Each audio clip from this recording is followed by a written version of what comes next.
must have been 6 or 7 when I lived in Lebanon. The country was ravaged by war at the time, and murders were common and frequent. I remember a particularly vicious era when the bombings rarely stopped. I would stay at home sitting in front of my television watching a very, very strange show. It was a kid's show that lasted about 30 minutes and contained strange and sinister images. To this day, I believe it was a thinly veiled attempt on the part of the media to use scare tactics to keep kids in place, because the moral of every episode revolved around very uptight ideologies. Stuff like, bad kids stay up late. Bad kids have their hand under the covers while they sleep. And bad kids steal from the fridge at night.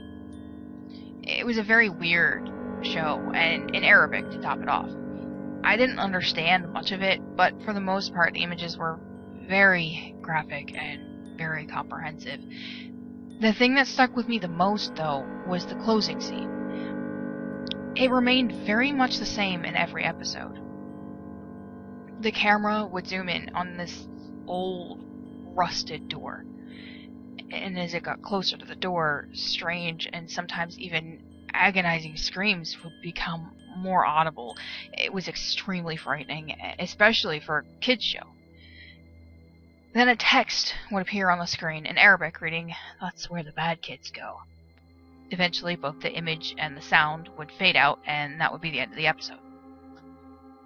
About 15 or 16 years later, I became a journalistic photographer. That show had been in my mind all my life, popping up in my thoughts sporadically. Eventually, I had had enough and decided to do some research.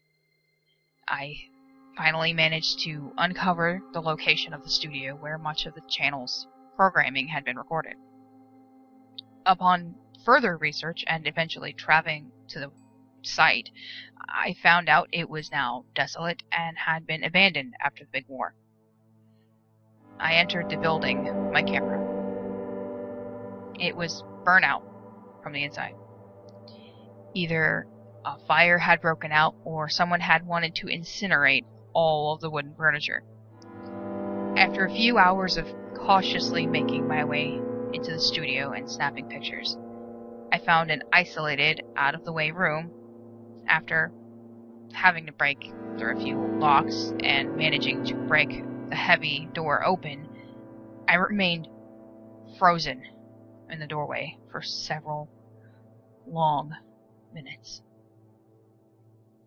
Traces of blood, feces, tiny bone fragments lay scattered across the floor. It was a small room and an extremely morbid scene. What truly frightened me, though, what made me turn away and never want to come back, was the bolted, caged microphone hanging from the ceiling in the middle of the room.